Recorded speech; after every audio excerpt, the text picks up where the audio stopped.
नमस्कार दोस्तों, मैं अर्जुन आपका स्वागत करता हूँ A to Z सब्जेक्ट वाला के यूट्यूब चैनल में। दोस्तों आज मैं आपके लिए लेकर आया हूँ संविधान के टॉप 100 प्रश्न जो वेरी मोस्ट इम्पोर्टेंट क्वेश्चन है सभी परीक्षाओं के लिए।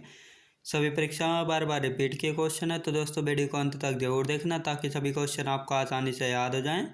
साथ ही दोस्तों अगर आप हमारे चैनल पर पहली बार आए हैं तो हमारे चैनल को भी सब्सक्राइब कर लीजिएगा, साथ ही बेल आइकन को प्रेस कर लीजिएगा ताकि हमारे आने वाले वीडियो का नोटिफिकेशन आप तक पहुंचता रहे। चलिए दोस्तों वीडियो को स्टार्ट करते हैं। संसद के संसद के लिए राष्ट्रपति का अभिभाषण कौन तैयार करता है? दोस्तों केंद्रीय मंत्रिमंडल जो है तैयार करता है। संसद अथवा विधानसभा का कोई सदस्य राष्ट्रपति निर्वाचित हो सकता है, परंतु उस पर क्या शर्तें हैं? दोस्तों निर्वाचित होने के उपरांत उसे अपनी सदस्यता छोड़नी होगी, याद रखेंगे दोस्तों। अगला क्वेश्चन देखते हैं। राष्ट्रपति को कोई भी विषय पुनर्विचार के लिए मंत्रिपरिषद को वापस भेजने का अधिकार किस संविधान संशोधन द्वारा प्रदान किया गया है? दोस्तों 44वें संशोधन के द्वारा।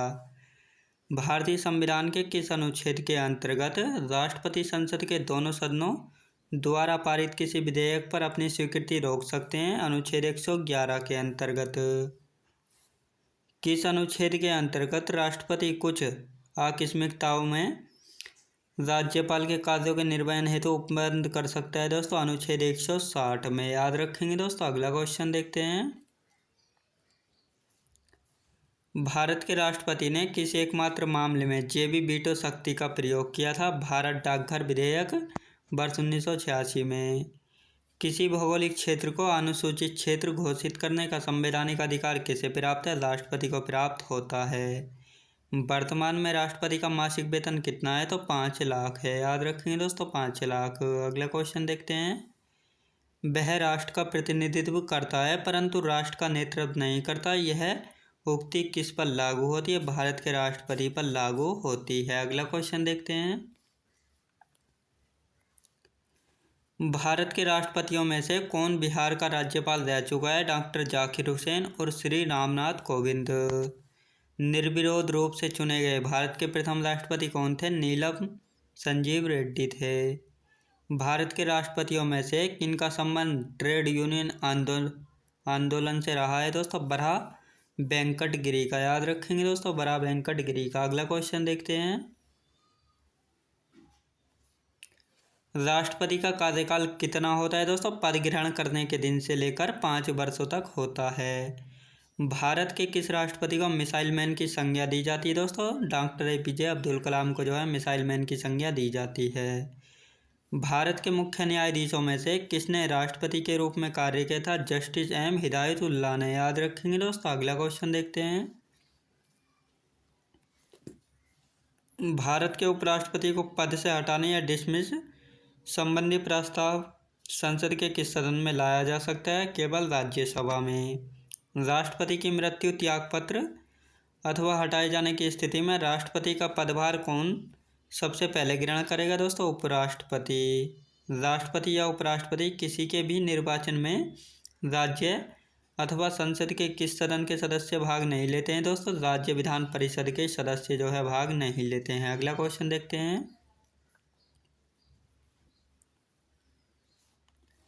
लोकसभा में अविश्वास प्रस्ताव प्रस्तुत करने के लिए लोकसभा सदस्यों की न्यूनतम आयु कितनी संख्या होनी चाहिए? दोस्तों 50 होनी चाहिए। भारत का प्रधानमंत्री सामान्यतः किस सदन का सदस्य होता है? लोकसभा का सदस्य होता है। राज्यसभा का भी प्रधानमंत्री सदस्य बन सकता है। राज्य पुनर्गठन आयोग ने 1 नवंबर 1956 को कितने राज्य तथा केंद्र शासित प्रदेश बताए थे? 14 राज्य तथा 6 संघ राज्य बताए थे, याद रखेंगे दोस्तों। अगला क्वेश्चन देखते हैं। सिक्किम भारत का एक राज्य किस वर्ष बनाया गया था? 36वें संविधान संशोधन के अंतर्गत वर्ष 1975 में बनाया गया था। भारत में केंद्र शासित प्रदेशों का प्रशासन किसके द्वारा किया जाता है? दोस्तों राष्ट्रपति के द्वारा। नागरिक संशोधन अधिनियम 2019 CAA किन देशों के हिंदू, बौद्ध, सिख, जैन, पारसी तथा ईसाई नागरिकों को भारत की नागरिकता प्रदान करने का प्रावधान है? पाकिस्तान, बांग्लादेश तथा अफगानिस्तान के, याद रखेंगे दोस्तों। अगला क्वेश्चन देखते हैं। भारतीय नागरिक की नागरिकता किस आधार पर समाप्त हो सकती है? परित्याग, पर्यावसान तथा वंचना के आधार पर। भारतीय मूल के व्यक्ति का कार्ड धारक भारत में नहीं खरीद सकता है, कृषि भूमि नहीं खरीद सकता है। संविधान द्वारा मौलिक अधिकारों को लागू करने की शक्ति किसे प्रदान की गई दोस्तों? सर्वोच्च न्यायालय एवं उच्च न्यायालयों को प्रदान की गई है। याद रखेंगे दोस्तों। अगला क्वेश्चन देखते हैं। भारतीय संविधान के अनुच्छेद 13 का मुख्य उद्देश्य किसके संबंध में संविधान की सर्वोच्चता सुनिश्चित करना है दोस्तों? मौलिक अधिकारों के। भारतीय संविधान में समानता के अधिकार का विस्तार किन अनुच्छेदों में है दोस्तों? अनुच्छेद 14 से 18 तक। भारतीय संविधान की प्रस्तावना में प्रयुक्त समाजवाद शब्द को किस अनुच्छेदों के साथ समग्रता में रखकर सर्वोच्च न्यायालय द्वारा समान कार्य के लिए समान वेतन का मौलिक अधिकार प्रदान किया गया? अनुच्छेद 14 से 16 में। याद रखेंगे दोस्तों। अगला क्वेश्चन देखते हैं। संविधान का कौन सा अनुच्छेद दोष सिद्धि के संबंध में अभियुक्तों को दोहरे दंड एवं स्वयं अभिशासन से संरक्षण प्रदान करता है? अनुच्छेद 20 में। भारतीय संविधान का कौन सा अनुच्छेद व्यक्ति की विदेश यात्रा के अधिकार को संरक्षण प्रदान करता है? अनुच्छेद 21। मौलिक अधिकारों के अंतर्गत कौन सा अनुच्छेद बच्चों के शोषण के विरुद्ध प्रावधान से संबंधित है? अनुच्छेद 24 संबंधित है। अगला क्वेश्चन देखते हैं। भारतीय संविधान के अनुच्छेद 32 के अंतर्गत कौन से अधिकार परिवर्तित किए जा सकते हैं? मौलिक अधिकार। Doctor B R. अम्बेडकर ने मौलिक अधिकारों में से किसे संविधान का हृदय एवं आत्मा कहा था? संवैधानिक उपचारों के अधिकार को। जनगण मनगण को भारत के राष्ट्रगान के रूप में कब अपनाया गया था दोस्तों? 24 जनवरी 1950 में अपनाया गया था। अगला क्वेश्चन देखते हैं। भारत सरकार द्वारा अशोक स्तंभ को राष्ट्रीय चिन्ह के रूप में अंगीकृत किया गया था दोस्तों 26 जनवरी 1950 को।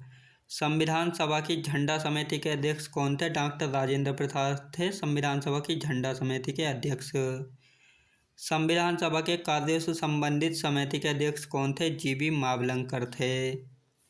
संविधान सभा ने डॉक्टर बी.आर. अम्बेडकर की अध्यक्षता में प्रारूप समिति का गठन कब किया गया था दोस्तों? 29 अगस्त 1947 को किया गया था। अगला क्वेश्चन देखते हैं। Doctor B R. अम्बेडकर का संविधान सभा में निर्वाचन किस प्रेसिडेंसी से हुआ था? बम्बई प्रेसिडेंसी से। भारतीय संविधान की प्रस्तावना में सम्मिलित स्वतंत्रता, समानता एवं बंधुत्व का सिद्धांत किस देश से लिया गया? फ्रांस से। भारतीय संविधान में निहित विधि द्वारा स्थापित प्रक्रिया किस देश के संविधान से ग्रहण की गई है? जापान से ग्रहण की गई है। अगला क्वेश्चन देखते हैं। भारतीय संविधान में संसदीय विशेष अधिकार की संकल्पना किस देश के संविधान पर आधारित है? ब्रिटेन पर।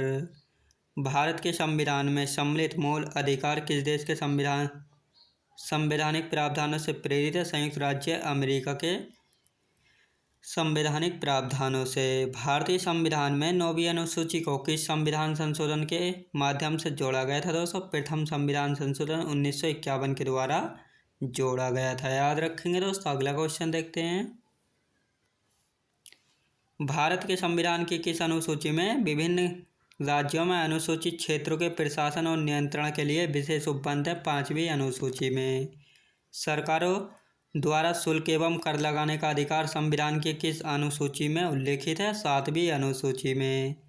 राज्य भूमि सुधार अधिनियम को संवैधानिक सुरक्षा प्रदान करने हेतु इसे किस अनुसूची में सम्मिलित किया गया? 9वीं अनुसूची में। याद रखेंगे दोस्तों। 9वीं अनुसूची में। अगला क्वेश्चन देखते हैं।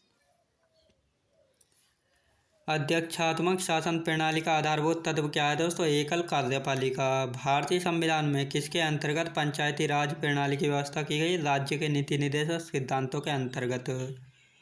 किस देश के संवैधानिक प्रावधानों से प्रभावित होकर भारतीय संविधान में मूल कर्तव्यों को सम्मिलित किया गया था? पूर्व सोवियत संघ। अगला क्वेश्चन देखते हैं।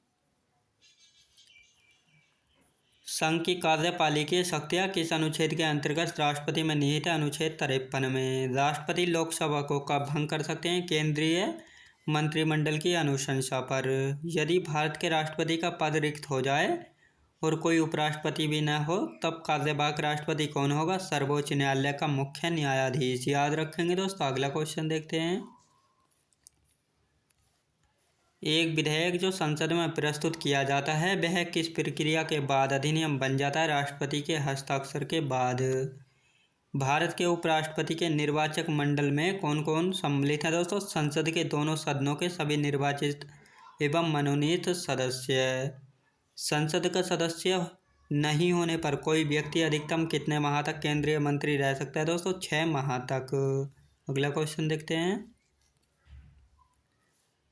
मंत्रिपरिषद किसके प्रति उत्तरदायी होती है? संसद के प्रति उत्तरदायी होती है। भारत का प्रथम महान्यायवादी कौन होता है दोस्तों? MC सीतलवाड़। भारत का महान्यायवादी किसका विधि सलाहकार होता है दोस्तों? भारत सरकार का महान्यायवादी होता है। अनुच्छेद 76 के 4 के अनुसार महान्यायवादी किसके प्रसाद पर्यंत पद धारण करेगा दोस्तों? राष्ट्रपति के प्रति। अगला क्वेश्चन देखते हैं। भारत के नियंत्रक एवं महालेखा परीक्षक CGA के पद का सृजन किसके द्वारा किया गया है? संविधान द्वारा। नियंत्रक एवं महालेखा परीक्षक का कार्यकाल कितने वर्ष का होता है? 6 वर्षों का होता है। लोकसभा के सदस्यों की संख्या 525 से बढ़ाकर 545 किस संविधान संशोधन द्वारा की गई है? 31वें संशोधन के द्वारा। याद रखेंगे दोस्तों। अगला क्वेश्चन देखते हैं। भारतीय संविधान का कौन सा अनुच्छेद राष्ट्रपति पद के लिए पुनः निर्वाचन की पात्रता निर्धारित करता है? अनुच्छेद 57। सर्वोच्च न्यायालय के न्यायाधीश को उसके पद से हटाने का अधिकार किसे प्राप्त है? राष्ट्रपति को होता है। लोकसभा और राज्यसभा का संयुक्त अधिवेशन किसके द्वारा आहूत किया जाता है? राष्ट्रपति के द्वारा आहूत किया जाता है। वित्त आयोग की नियुक्ति कौन करता है दोस्तों? राष्ट्रपति करता है वित्त आयोग की नियुक्ति। याद रखेंगे दोस्तों। अगला क्वेश्चन देखते हैं। किस सदन की अध्यक्षता ऐसे व्यक्ति द्वारा की जाती है जो उस सदन का सदस्य नहीं होता है? राज्यसभा के द्वारा। प्रधानमंत्री की नियुक्ति किसके द्वारा की जाती है दोस्तों? राष्ट्रपति के द्वारा की जाती है प्रधानमंत्री की नियुक्ति। संसदीय शासन व्यवस्था में वास्तविक कार्यपालिका शक्ति किसके अधीन होती है दोस्तों? प्रधानमंत्री के अधीन होती है। याद रखेंगे दोस्तों। भारत सरकार को कानूनी विषयों पर परामर्श कौन देता है? महान्यायवादी या अटॉर्नी जनरल देता है। याद रखेंगे दोस्तों। अगला क्वेश्चन देखते हैं। लोकसभा अध्यक्ष अपना त्यागपत्र किसे सौंपता है? लोकसभा उपाध्यक्ष को। राज्यसभा की अधिकतम निर्धारित सदस्य संख्या कितनी है? 250। एक वर्ष में लोकसभा के कम से कम कितने सत्र बुलाए जाते हैं? 2 सत्र बुलाए जाते हैं एक वर्ष में। याद रखेंगे। भारत की संघीय शासन प्रणाली किस देश के संविधान से प्रेरित है दोस्तों? कनाडा देश से। याद रखेंगे दोस्तों। अगला क्वेश्चन देखते हैं। आपात उपबंध आपातकाल में किसी राज्य विधानसभा की अवधि बढ़ाई जा सकती है? संसद के द्वारा बढ़ाई जा सकती है। राज्य में राष्ट्रपति शासन किसकी सलाह पर लागू किया जाता है दोस्तों? राज्यपाल की सलाह पर जो है राज्य में राष्ट्रपति शासन की सलाह की जाती है। राष्ट्रपति शासन अधिकतम कितनी अवधि तक लगाया जा सकता है? तो 3 वर्ष की अवधि तक लगाया जा सकता है। अगला क्वेश्चन देखते हैं। भारतीय संविधान में एकल नागरिकता का प्रावधान किस देश से लिया गया? ब्रिटेन देश से। संविधान के किस अनुच्छेद के अंतर्गत अस्पृश्यता का उन्मूलन किया गया? अनुच्छेद 17 में। राज्य के नीति निर्देशक सिद्धांतों में कौन सा अनुच्छेद अंतर्राष्ट्रीय शांति और सुरक्षा के संवर्धन से संबंधित है? अनुच्छेद 51 संबंधित है। याद रखेंगे दोस्तों। अगला क्वेश्चन देखते हैं। भारत के राष्ट्रपति को उसके कार्यकाल की संपत्ति से पूर्व किस प्रकार पद से हटाया जा सकता है? महाभियोग के द्वारा हटाया जा सकता है। भारत के राष्ट्रपति को उसके पद से हटाने का अधिकार किसे प्राप्त है? संसद को।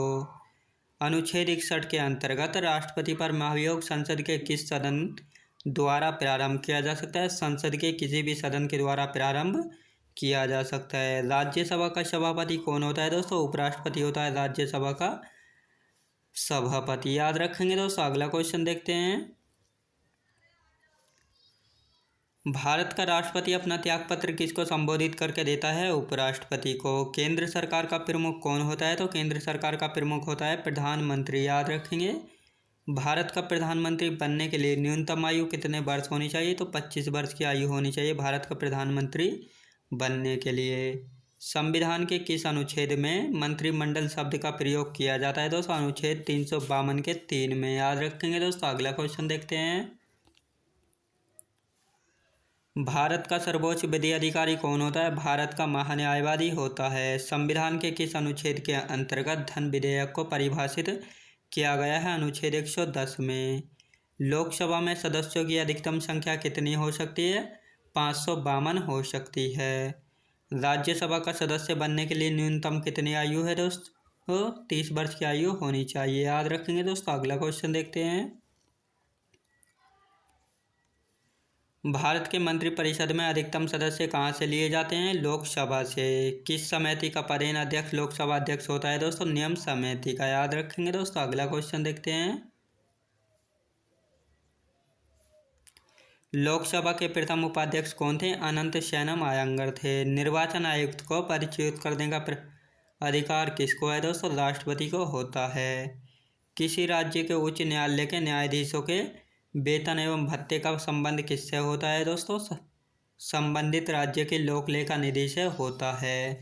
दोस्तों मैं उम्मीद करता हूँ आपको वीडियो क्वालिटी कंटेंट वगैरह सभी कुछ आपको पसंद आया होगा। पसंद आया तो लाइक शेयर और सब्सक्राइब करना बिल्कुल भी ना भूलें। साथ ही दोस्तों अगर आप हमारे चैनल पर पहली बार आएँ तो हमारे चैनल को भी सब्सक्राइब कर लीजिएगा। साथ ही बेल आइकन को प्रेस कर लीजिएगा ताकि हमारे आने वाले वीडियो का नोटिफिकेशन आप तक पहुँचता रहे। चलिए दोस्तों मिलते हैं नेक्स्ट वीडियोज़ में।